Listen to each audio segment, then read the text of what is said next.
Halo rekan-rekan, perkenalkan nama saya Sidki Agarukmana. Saya adalah seorang dokter umum dan hari ini izinkan saya untuk membahas suatu topik, yaitu bagaimana tulang yang patah bisa sembuh.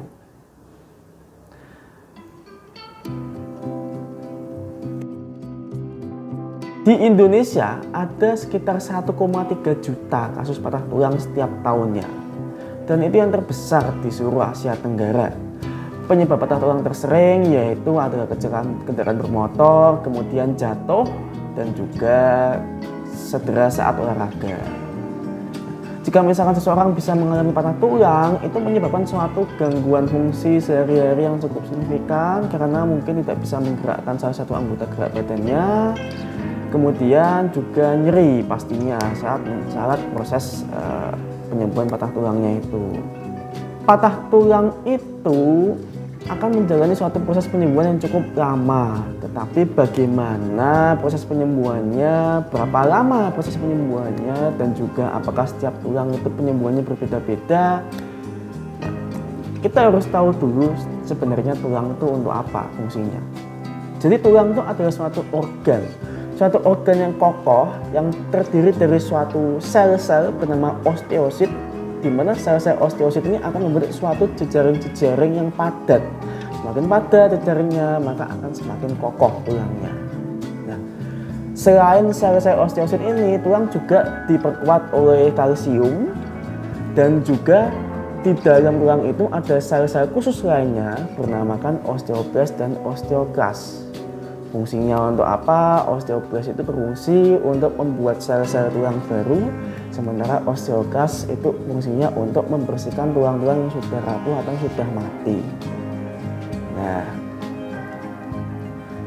fungsi tulang tentunya untuk satu, menyokong tubuh kita. Jadi organ-organ kita disokongnya oleh tulang, entah apakah itu di tangan, kaki, atau dada. Nah, kemudian juga untuk melindungi organ-organ vital kita, termasuk seperti tulang dada yang melindungi jantung dan paru, dan juga tulang-tulang lainnya. Proses penyembuhan tulang itu adalah proses yang cukup panjang dan ada syarat-syaratnya untuk bisa sembuh dengan baik. Penyembuhan tulang itu bisa terjadi dengan baik jika memenuhi 3 syarat. Pertama adalah tulangnya harus berdekatan. Kedua, aliran darah ke tulang itu baik. Yang ketiga, tulangnya itu saat penyembuhan dia tidak boleh bergerak-gerak atau relatif stabil. Penyembuhan tulang itu bisa terjadi melalui 2 cara. 1 dengan penyembuhan primer, 2 dengan penyembuhan sekunder. Jadi kita bahas dulu penyembuhan primer. Pada penyembuhan primer itu terjadi jika misalkan tulangnya itu sangat berhimpitan atau jaraknya itu kurang dari 0,001 mm. Nah, jika misalkan tulang itu sangat berhimpitan, nanti sel-sel osteoblas di tulang itu akan membuat sel-sel tulang baru yang akan menambal dari patahan dari tulangnya itu. Nah, kemudian jika proses ini sudah berjalan cukup lama, nanti lama-lama tulangnya itu akan kokoh kembali dan berfungsi ke aktivitas normal. Tetapi sebagian besar patah tulang itu penyembuhannya terjadi melalui penyembuhan sekunder. Apa itu penyembuhan sekunder?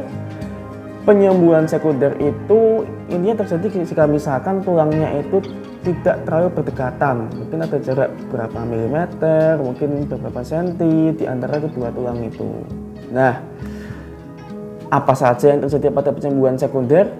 Ada 4 tahap. Jadi saat tulang itu menjalani penyembuhan, itu akan terjadi 1 tahap hematoma, 2 tahap pembentukan serabut tulang rawan atau fibrocartilaginosa, tahap pembentukan kalus, dan tahap remodeling tulang. Apa maksudnya dari tahap-tahap itu? Jadi pertama hematoma dulu. Jadi saat tulang itu patah, nanti akan datang darah akan masuk ke daerah patah tulang, kemudian akan menyelubungi daerah yang patah itu, kemudian akan membentuk suatu hematoma, suatu gumpalan darah. Jadi ininya akan bengkak, berisikan darah. Nah, di dalam darah itu tentu juga ada sel-sel imun, sel-sel kekebalan tubuh yang akan membersihkan daerah patah tulangnya. Mungkin ada sel-sel mati yang perlu dibersihkan, mungkin ada virus atau bakteri yang perlu dibersihkan. Itu nanti akan dibersihkan oleh sel-sel imunnya. Kemudian setelah pembentukan hematoma atau pembengkakan itu nanti akan masuk ke tahap kedua, yaitu pembentukan serabut fibrocartilaginosa atau serabut tulang rawan. Nah, nanti akan terbentuk pembuluh-pembuluh darah yang baru di antara kedua fragmen yang patah itu. Kemudian akan muncul serabut-serabut tulang rawan, di mana serabut-serabut tulang rawan ini intinya dia menjadi tempat menempelnya, tempat dari sel-sel tulang baru yang akan menempel di serabut tulang rawannya itu.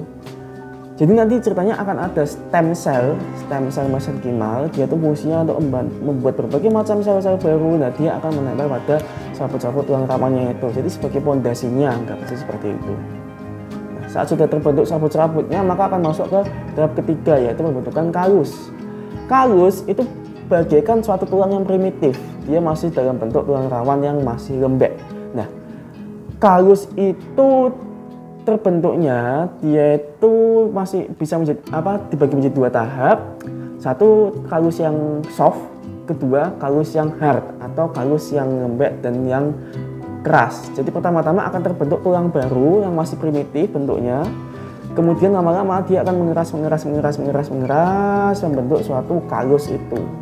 Nah, setelah kalus terbentuk masuk ke tahap keempat, yaitu remodeling tulang.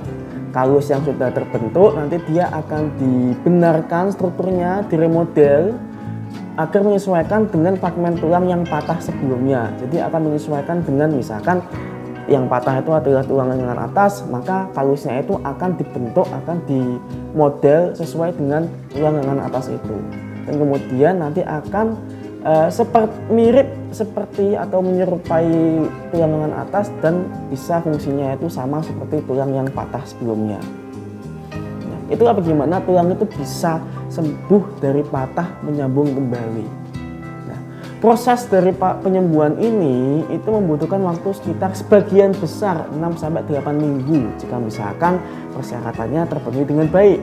Tetapi tentu saja setiap tulang dan setiap kondisi tergantung seberapa parah patahnya itu juga akan mempengaruhi waktu penyembuhan, dan mungkin beberapa tulang itu bahkan membutuhkan waktu sampai 20 minggu untuk sembuh atau lebih lama tergantung bagaimana kondisi penyembuhannya. Nah, sekarang apa saja faktor-faktor yang bisa mempengaruhi penyembuhan tulang ini? Yang bisa mempengaruhi penyembuhan tulang itu tentu saja berhubungan dengan 3 syarat yang sebutkan tadi. 1, apakah tulangnya berdekatan, 2, apakah ada aliran darah, dan 3, apakah ada kestabilan saat tulangnya itu sembuh. Nah, kita akan bahas dulu tentang aliran darah. Mengapa patah tulang itu membutuhkan aliran darah yang cukup? Karena darah itu akan membawa nutrisi, vitamin, kalsium, dan juga sel-sel imun ke daerah patah tulang yang dibutuhkan untuk membentukkan sel-sel tulang baru. Jika misalkan nutrisi dan lain-lain tidak bisa datang ke daerah patah tulang, maka tentu tulang tidak bisa menjalani penyembuhan. Nah, beberapa hal bisa memengaruhi aliran darah ke daerah patah tulang. Salah satunya seperti penyakit-penyakit kronis, diabetes, atau penyakit gula, penyakit kolesterol, anemia, dan semacamnya. Itu bisa membuat penghantaran darah ke daerah patah tulang itu menjadi terganggu.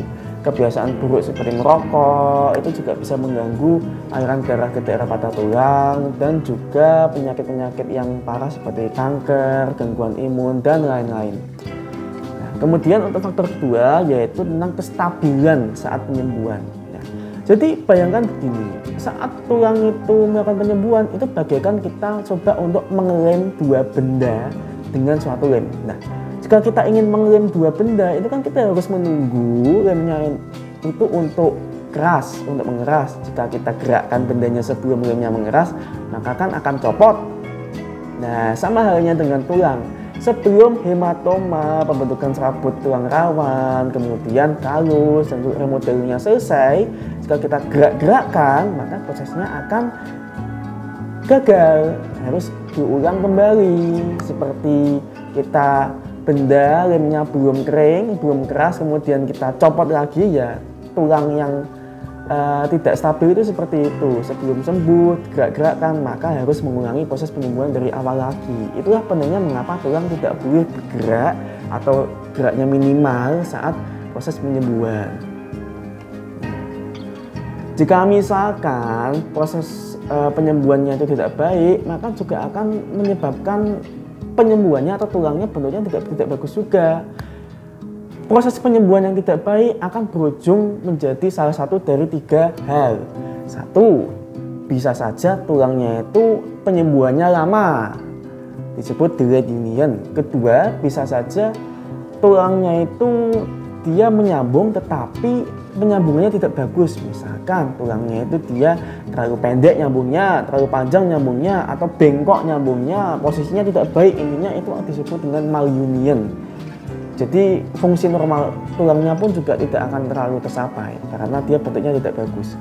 Kemudian yang ketiga, bisa saja tulangnya tidak menyambung sama sekali pada kondisi yang sudah parah seperti penyakit kondisi yang parah, atau mungkin tulangnya selalu bergerak-gerak saat dia penyembuhan, dan faktor-faktor lain itu juga bisa menyebabkan tulang itu tidak bisa menyambung sama sekali.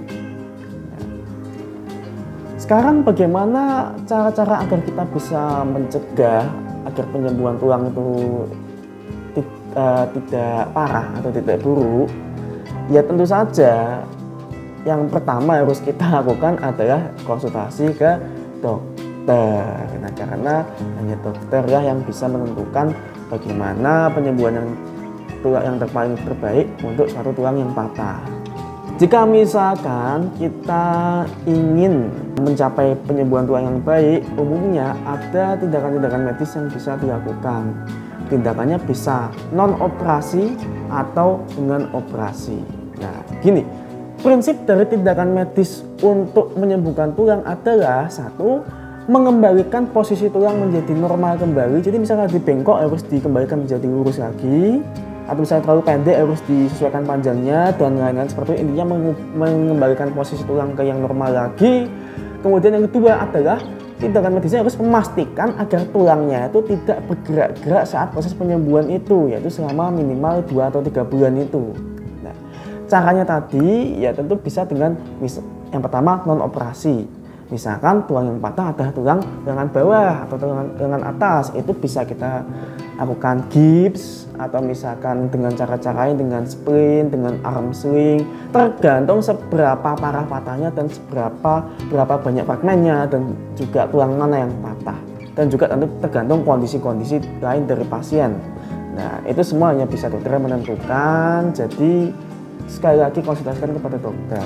Tetapi jika misalkan di keadaan tertentu seperti gawat darurat, atau misalkan tulangnya patahnya sudah parah, atau mungkin ada kondisi lain yang menyebabkan tulangnya itu mungkin penyembuhannya tidak bisa dengan non operatif, itu harus dilakukan operasi.